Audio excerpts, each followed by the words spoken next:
What do executive orders have to do with your next sign install? Well, more than you'd think. This week, we're going to connect the dots between the White House playbook and its impact on the sign industry.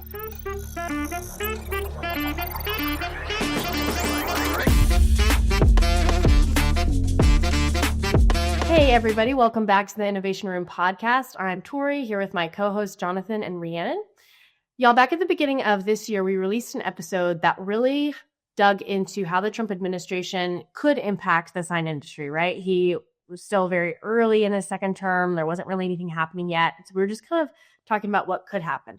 Well, we're now 10 months in to his second term. And today we're going to revisit how the Trump administration's policies could and already are impacting the sign industry. Right. So we originally talked about what executive orders, tariffs, energy policy, and trade shifts could mean for sign suppliers and buyers. Since then, the administration has moved forward with some of these initiatives. So we'll just update you on what's changed and what sign industry leaders should really keep an eye on. Yeah, and we also want to note up front, obviously politics and policy can be, pretty charged topics. So our focus here is not to debate politics. It's just to talk through how the governance of the environment that we're in right now may affect the, signage supply chain, really, from manufacturing, installation, maintenance, and everything else involved with signage. Okay, so for each topic today, we're going to take you through what we originally discussed and then how that's played out over the last 10 months. But before we do that, don't forget to like this episode, subscribe to the Innovation Room, or wherever you get your podcast. This is going to be an info-heavy episode, but we're hopeful that we've put it in a way that's easy for you to understand. Please give us comments with your questions and thoughts, and let's begin. So, Johnathon, can you walk us through the administration's original stance on the artificial intelligence? Yeah. So in February, we talked about, the executive order that was called Removing Barriers to American Leadership in Artificial Intelligence.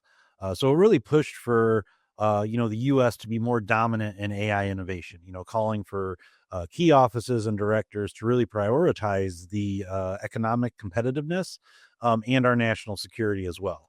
It revoked a prior executive order under the Biden administration that critiques and maybe stifled innovative potential. So what we kind of predicted would happen with the sign industry is that we could be more at the forefront, I guess, of developing AI for like predictive maintenance, anticipating weather events, electronic failures, things of that sort.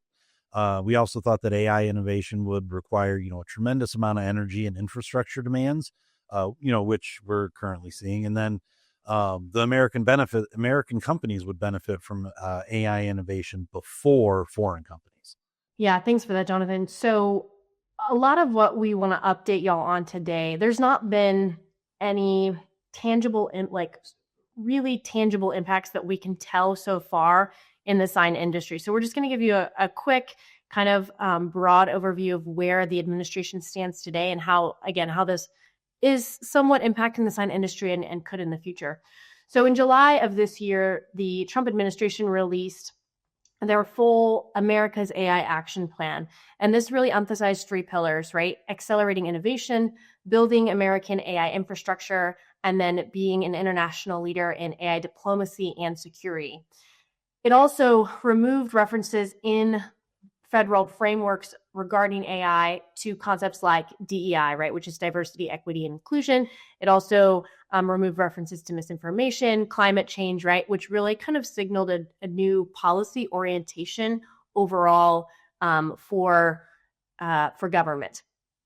The administration also signed executive orders aimed at, quote, preventing woke AI in federal procurement and really emphasized only contracting with models free from ideological bias. And you can, I'm sure, find other experts and resources on exactly what all that terminology means. And we're not going to dive into any of those spicy topics. But how is this impacting the sign industry right now? Again, this means that AI-powered technology, right, like digital signage, like smart sensors, predictive analytic systems, those have a more hospitable federal procurement and regulatory environment. So they're what the Trump administration says that they're doing is trying to reduce regulation in order to foster innovation. So sign companies, or just companies in general that are really on the forefront of AI, hopefully we'll find a climate that's a little bit more friendly to innovation. And then the other piece of it is just that firms that are working with AI have to, specifically working with AI and with the goal of getting federal contracts, have to consider compliance with the new trustworthy, unbiased standards. So just things to kind of keep an eye out. But this is the thing that we're always keeping an eye on. What is the AI environment looking like, and how will that impact the sign industry? We're, again, quite a mature industry, and so sometimes change takes some time, but it is something that all business owners, and specifically all signage companies, should really keep an eye on.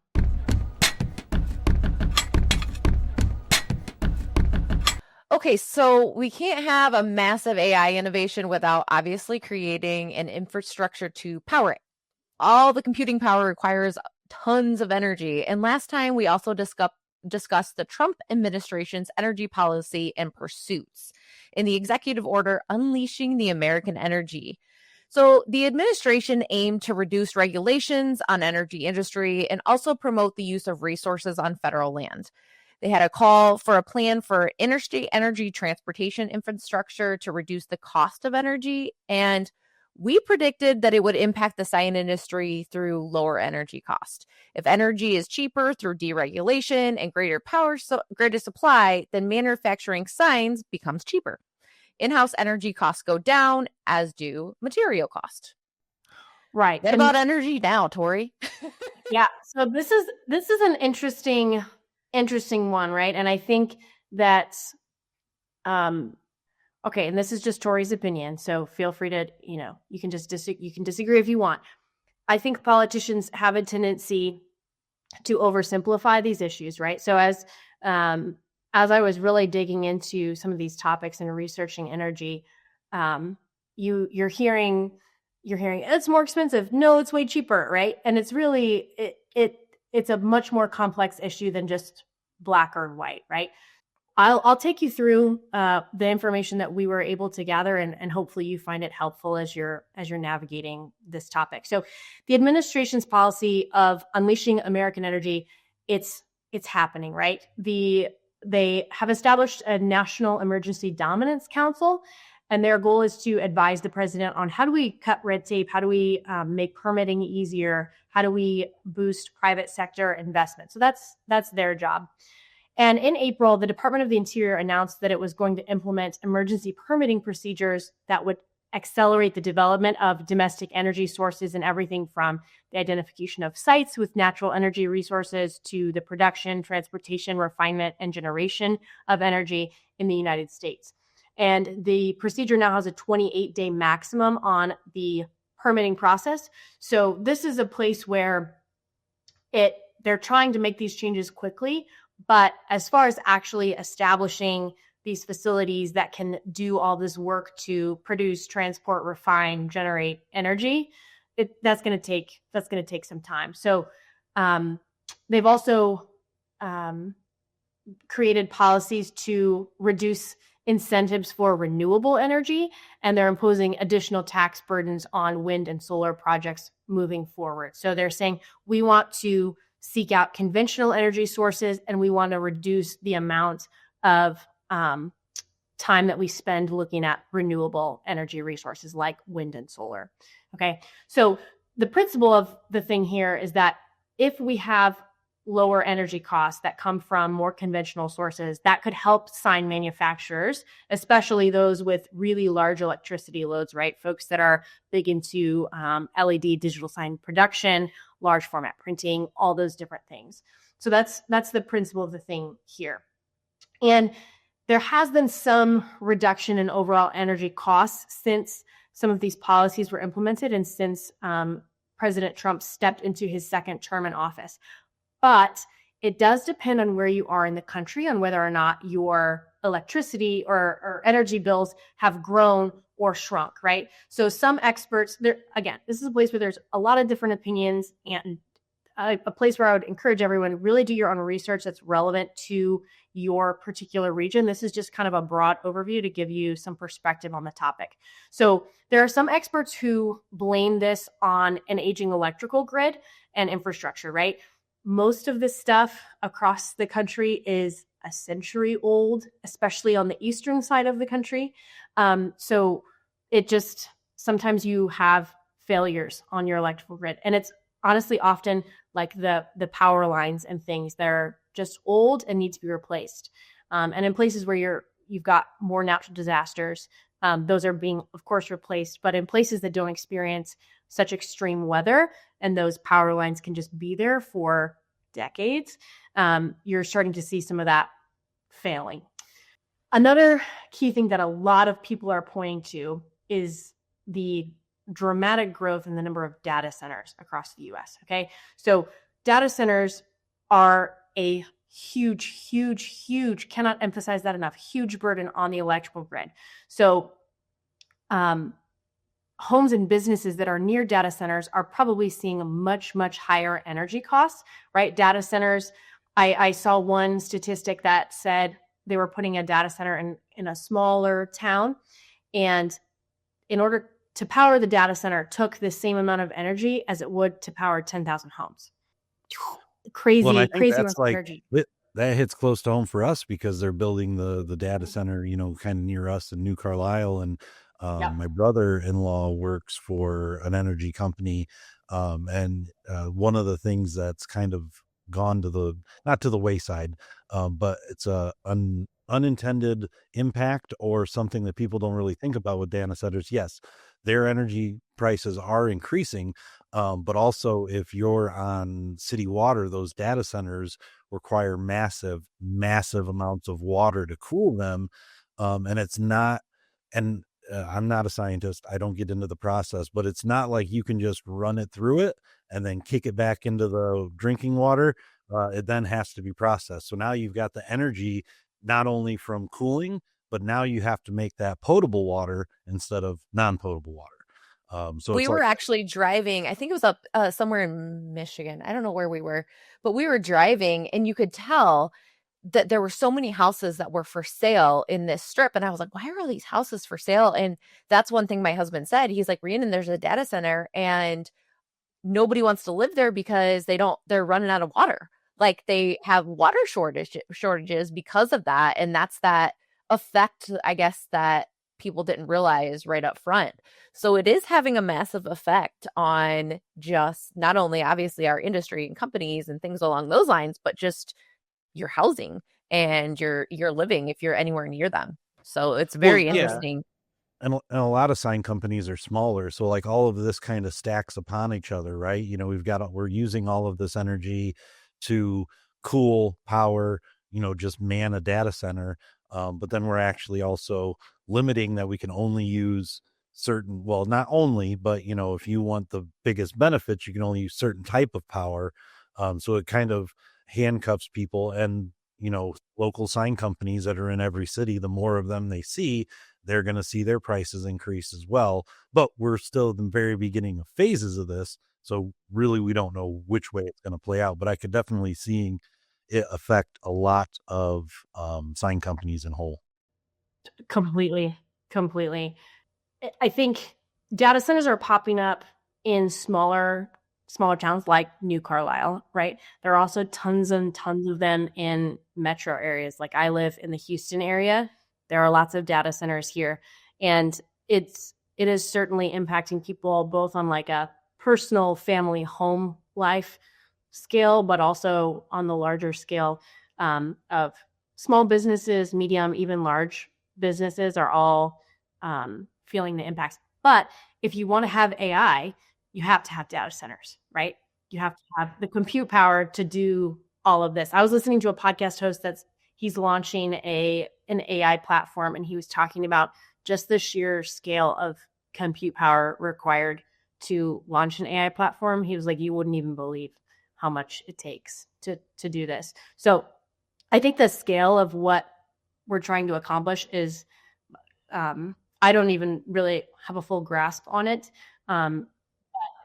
for if you're in an area where they are putting up a data center, I mean, that's something to think about, right? How is just the keeping your facility open and running going to be impacted by data centers?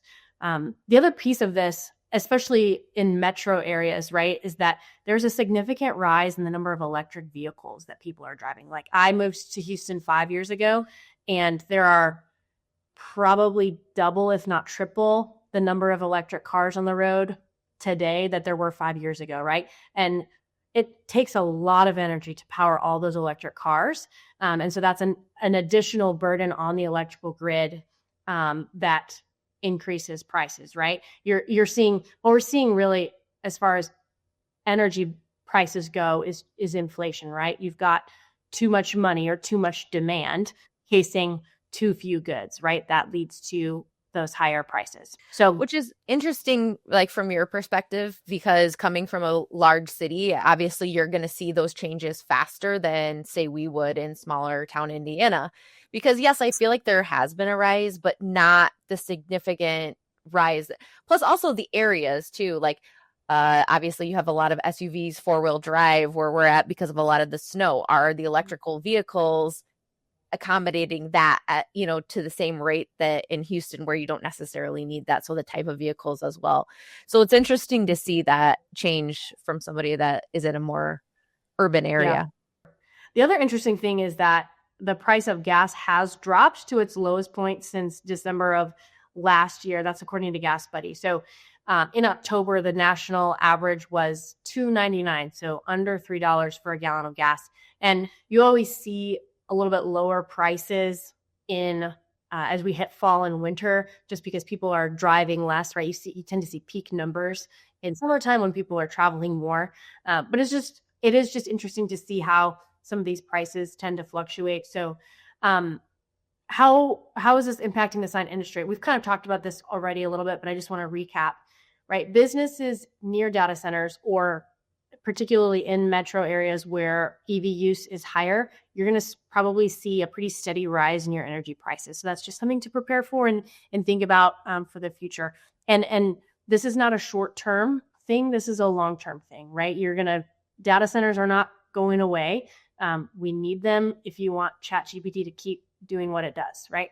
Look, so just know that this is a long-term thing.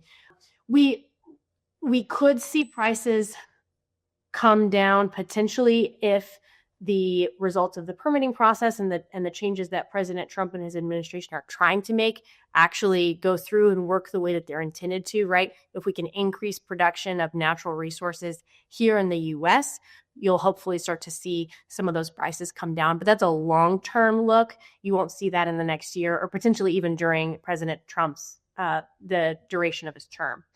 And then the last couple things here, just from the manufacturing cost standpoint, right? Cheap energy, of course, helps us manufacture our signs, especially those that require lots of energy in order to produce. But the transition, again, it's going to be slow. So especially since the administration is no longer favoring renewable energy resources. So some of those tax and cost benefits are going to probably favor some of that more traditional manufacturing. And then lastly, since federal procurement is favoring U.S. developed artificial intelligence, sign companies that are bidding for those government contracts should really be sure to highlight the U.S. based production and sourcing and all those different things. You're going to encounter fewer regulatory burdens, and make sure that you are aligned with that unbiased, trustworthy AI framework. So there you go. It's a lot of information, but hope all this energy stuff was helpful.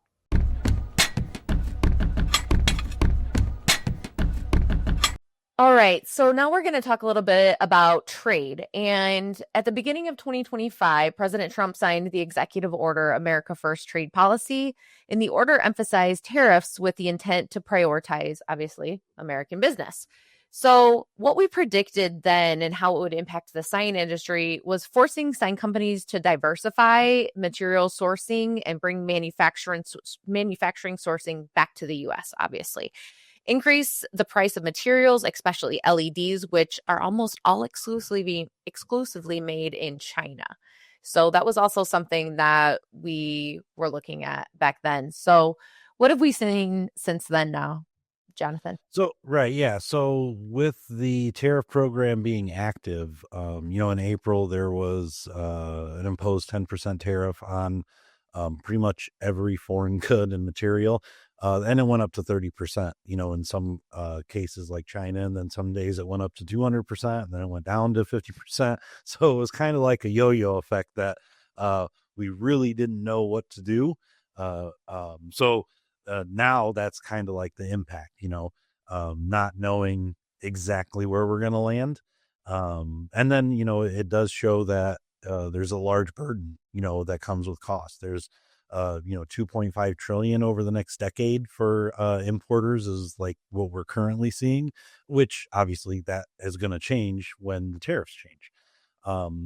But they did a survey, in May in 2025, and it revealed that 90% of businesses said they would reshore to domestic sourcing, and overall, there's been an increase in domestic sourcing. However, the challenges for the last few decades still ring true today.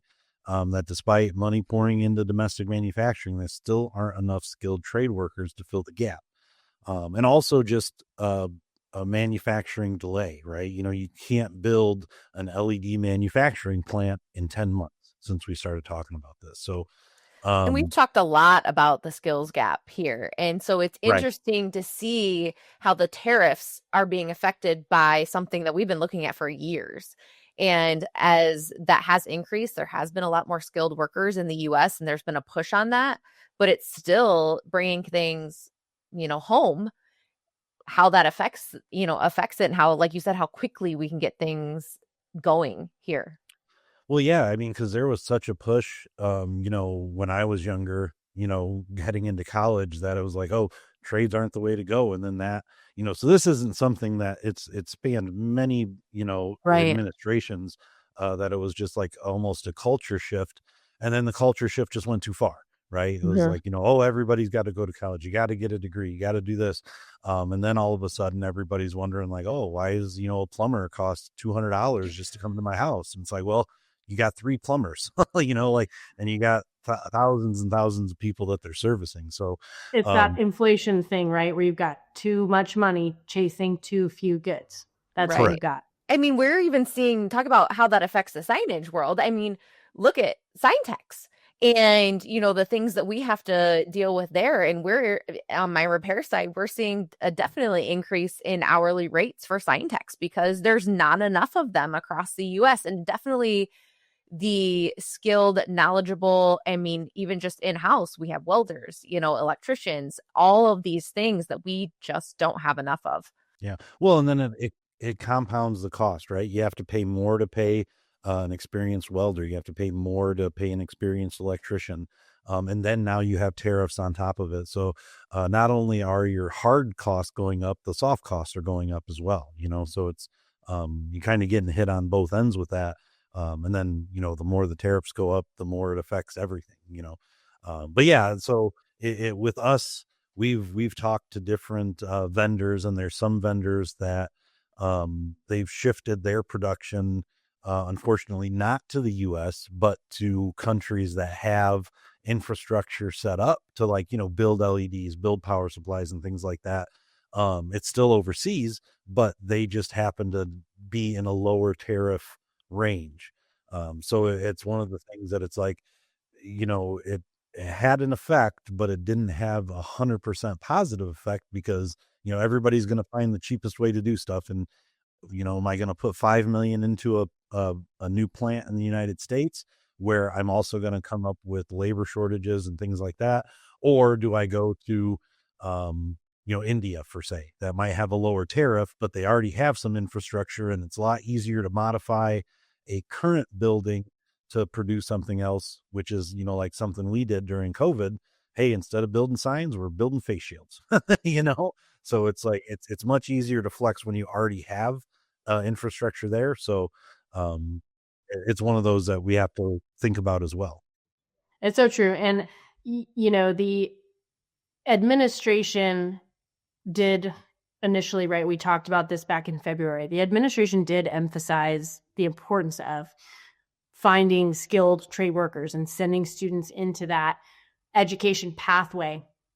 But beyond saying we think this is important and we want to focus on it, that they haven't been able to make, at least from what I can see, they haven't been able to make a ton of progress, right? We're still seeing a ton of these really significant shortages across pretty much all trades. So there is a favorable policy environment for that right now, as far as making sure we can get students to pursue some of those careers. But at the end of the day, it comes back to, are the parents and are the guidance counselors or career counselors or whatever in the schools encouraging students to look into these things? And if they're not, then you're probably not going to have kids that want to pursue that, right? I think it comes back to the parents or whoever's helping guide that student. So you can make a favorable policy environment all you want to, but if it's not happening at home, it's not happening. So I have a 17-year-old, so this is something that is big on my mind because obviously she's going to have to think about college here in the very, very near future. And what I have noticed on a lot of social media platforms, and there's definitely been a lot of talk, is the ROI on degrees that you earn from college. So I think there has been a bigger shift in at least explaining that, because if you go to college and spend thousands and thousands and thousands of dollars on a degree that you're going to have to be paying back, but your return on investment, you're not going to catch up for years. People may shift more to make that trades skill decision if they don't want to go into your engineering, your nursing. Yeah. Well, no, and just like a personal opinion on that is, it's just ironic because everybody pushes people to, get the degree, get this. So then as those people got degrees and stuff, and now I'm raising a child and I say, hey, what's your ROI on your degree? Oh, well, it's a 7-year ROI. I'd never invest in that as a business person. A 7-year ROI is ridiculous. Like, 2 to 3 years max. And then beyond that, you're just on a wing and a prayer, just taking on debt, So it's like we educated everybody and then they started looking at it more objectively. And now it's like, oh, well, maybe that's not the best decision to make. So it's just one of my own little things that is kind of like, oh, full circle, right? But yeah, so back to the tariffs, right? And so President Trump also announced that took into effect, the 1st of November, the 25% tariff on foreign trucks, and that would include delivery trucks, utility vehicles, and specialized vehicles like bucket trucks that, almost every sign company has. We've got, 3 of them, I think, in our garage right now. Luckily, those are newer, so we don't have to worry about that. But still, it's another thing that a sign company, if they want to expand, you're going to have to get a locally manufactured truck, and sometimes those are hard to come by. It's a lot easier when if you just look at all the semis out there, they're Volvo, they're Mack, like, and a lot of the parts are from overseas. They're German made, and but anyway, so but the next hurdle with that is now that there's a court, the Supreme Court just heard arguments on upholding President Trump administering these tariffs when it should technically be done by Congress. And so we're still waiting on that. And if that occurs, what's going to happen? The U.S. Treasury might have to refund, half or a significant portion of the tariffs back to the companies. So it's one of the things that if that does happen, how much is that going to help the companies? Is it going to be a big injection? And then going on beyond that, what is the companies going to do with that once they get it? So, and to give a little background into the kind of legal side of this, right? President Trump originally invoked the International Emergency Economic Powers Act. That's quite the alphabet soup there. But that policy is there supposedly to allow the president in an emergency situation to help support the economy through a variety of means. Tariffs are one of them. So that's kind of what the legal battle is looking like right now. And you can obviously look more into that. We do not know when the Supreme Court is going to pass down their decision. It's always, I think they typically do it toward the end of the year, and they released all their rulings at one time. And so that delightful information will come along with the rest of their decisions from this year. But it's a really good thing to keep an eye on if you're a business that's been impacted significantly by tariffs. There's the potential that you could receive some money back. It does put a pretty tremendous burden on the Treasury. But if you're a small business, that's probably not your immediate problem. Well, and kind of the downside to the signage industry to that, if they are revoked, not a lot of sign manufacturers are direct importers of raw materials.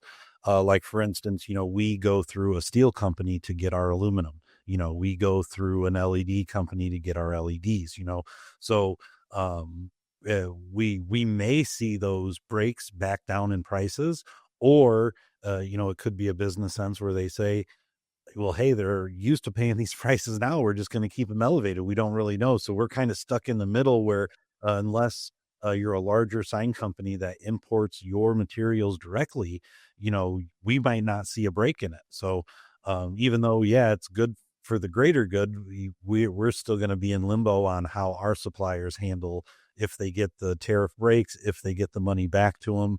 Are we going to see those cost savings? We don't know right now. So, but so that's what I was getting at, is how is all of this going to impact the sign industry? And that's a big one of them.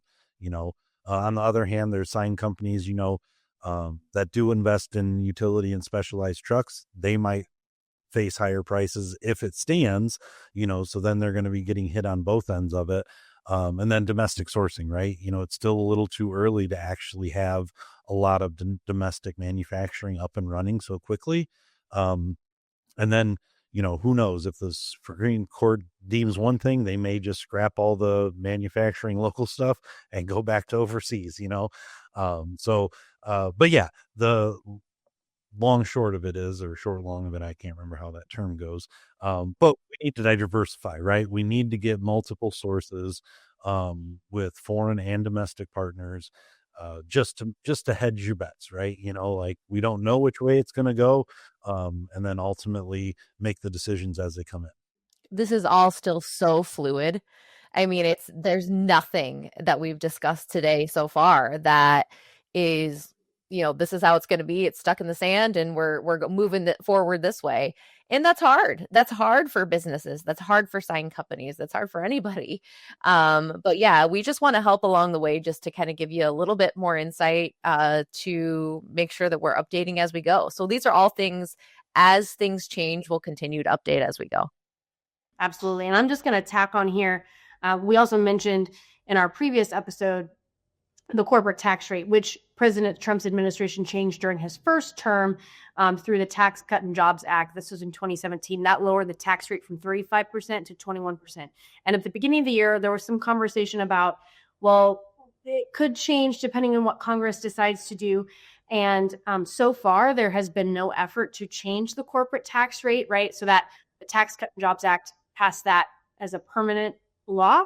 And so sign businesses that corporate tax rate applies to, there's no need to worry right now about that tax rate changing. But of course, it's always an important thing to keep your eye on.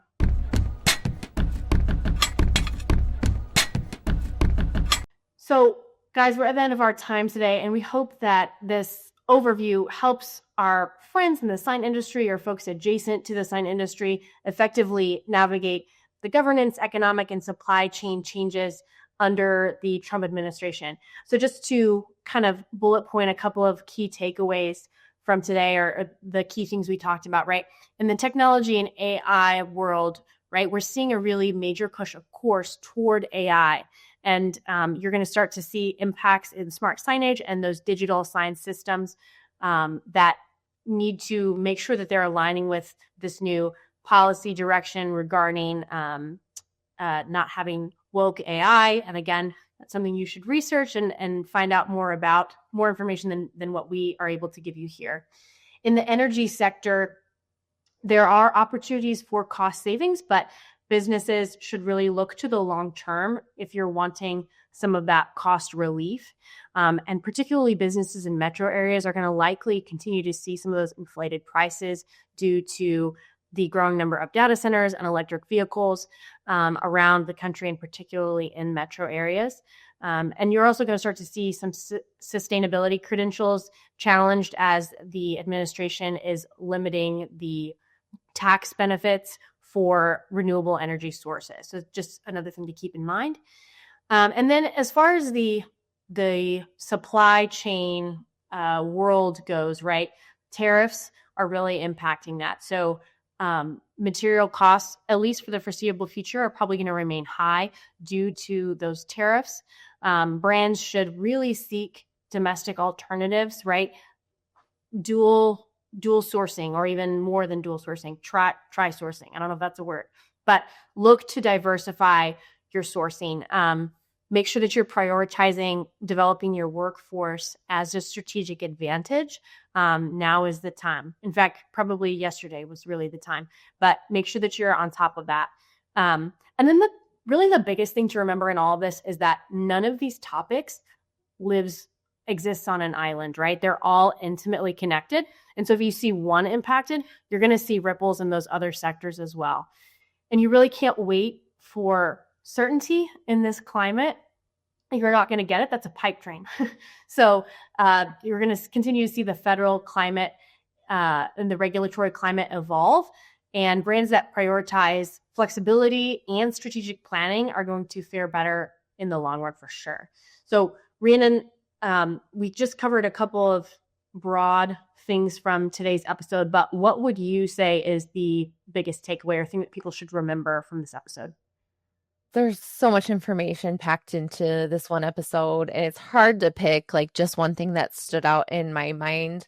I think if I had to pick one specifically, it's that, moving, I didn't think about it myself because we have talked about the trade skills gap and how we just don't have the workforce here.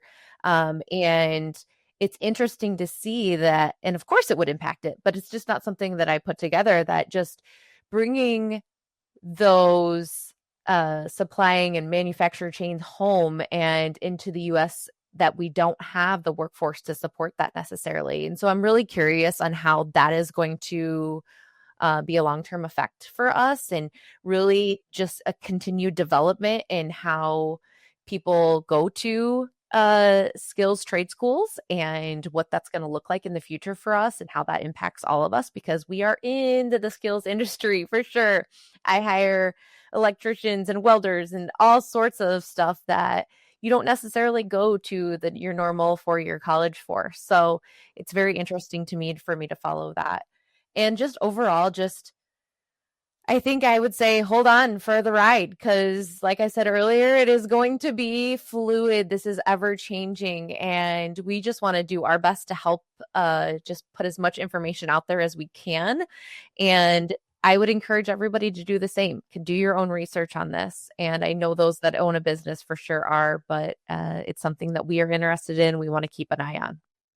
Absolutely. Yeah. You've got to think long-term, right? The tariffs were a swift and painful shift for pretty much everybody.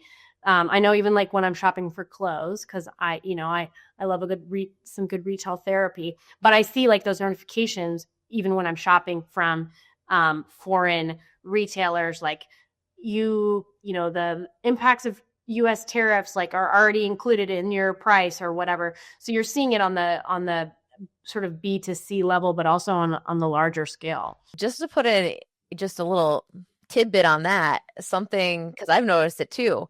Even like Walmart, there used to be the price on the bottom of the tags, and they have, before they put them on the shelves, now they have all the employees remove that price. It's like the tear off. So if you were going to give it to somebody for a gift, you would take that off, but you could see it up front. However, we can now no longer see it because it is so ever changing. That means that they can change the price. And yes, so it's been very interesting, something that impacts us like right here, right then. When you go to Walmart, that's something they always had. And I read a thread, why are they doing this? And it's because of the tariffs. Interesting. Yeah, those were swift and are still quite painful. I have friends who work for companies where they're experiencing layoffs, or people that were getting a lot of overtime aren't getting overtime anymore, different things. So it's impacting people really harshly in some situations, but the long-term goals of some of these policy shifts, if they work the way they're intended to, should bring things back to America and make us more self-reliant, right? We live in this global world, but there is value too in being self-sustaining, and so I think President Trump and his administration seem to be playing the long game, and that's what business owners need to do too, because we're impacted on the daily basis, but also on a much larger long-term scale. So, Rhianon, thanks for your insights today. And Johnathon as well, thank you for being here. Thanks to all of you for joining us. You can sign up for our monthly Inassign newsletter at the link in the description below, and that provides more educational resources just like what you get here on the podcast. Of course, let us know what other ways you see the administration's policies impacting the sign industry, or whatever industry you find yourself in. Just let us know, what are the effects that you're seeing. Let us know in the comments. And until next time, keep innovating.